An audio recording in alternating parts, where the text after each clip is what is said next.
Hi, my name's Adriana and I'm an associate CMO here at Kalungi. Today we're going to talk about ICPs and specifically what people get wrong when creating an ICP. We also have a template below to help you start building out your ICP today.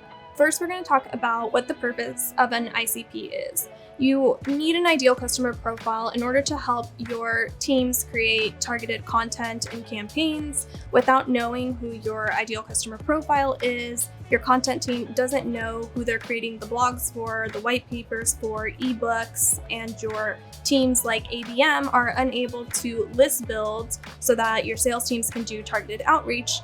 So it's important that you have an ICP that helps you really solidify and refine your go-to-market strategy and get the strongest results.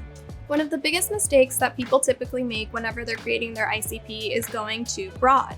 You typically want to create an ICP that's quite narrow for the reasons I stated earlier. You want to make sure that you're able to create these targeted campaigns. When creating targeted campaigns, it can feel scary because you're saying no to a lot of segments of your audience, but realistically, what we're trying to create is your ideal customer profile. So it's only natural to segment that to a hyper-focused area. At the end of the day, it's going to help you build the right content. And if you'd like to expand and pivot, that's still an option. You just want to do it in a strategic way and make sure you're not trying to chase all industries and verticals at once. When creating a broad ICP, it can also spread your resources quite thin. So for example, if you have a list that you're going after and your sales team is outreaching to everyone, you don't want them to be going after leads that are potentially not going to be a great fit. You want to make sure that you're focusing their efforts on leads that are a priority. So that's when the ideal part comes into play and making sure that you're building an ideal customer list that is very targeted and it's going to make sense for your sales team to spend their time and resources chasing after.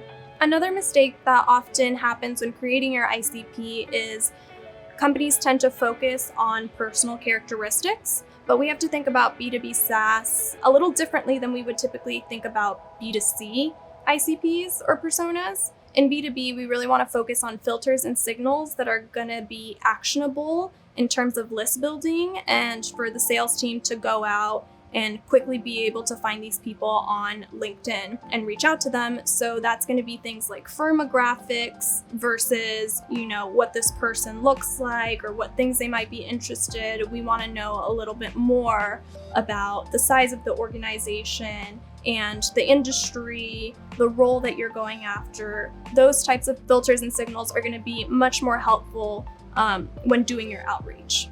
Lastly, one of the mistakes that is made is once an ICP is completed, we forget to go back and actually optimize it. So revisiting your ICP from time to time is really important.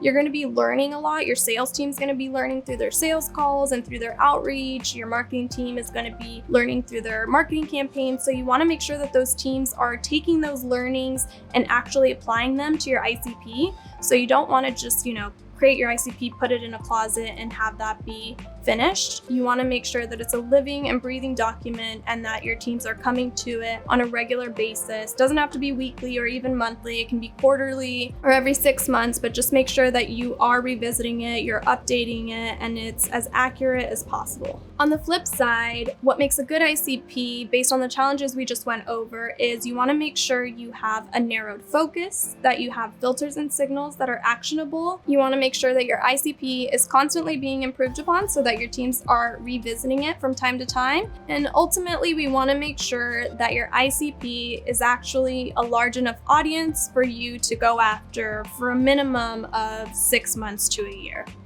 All right, so we went over the purpose of an ICP, the biggest mistakes, and also what makes a good ICP. So we have a template for you to use that actually has the core components to help you get started. So go ahead and download that below and reach out to us if you have any questions or would like to chat about building out your ICP.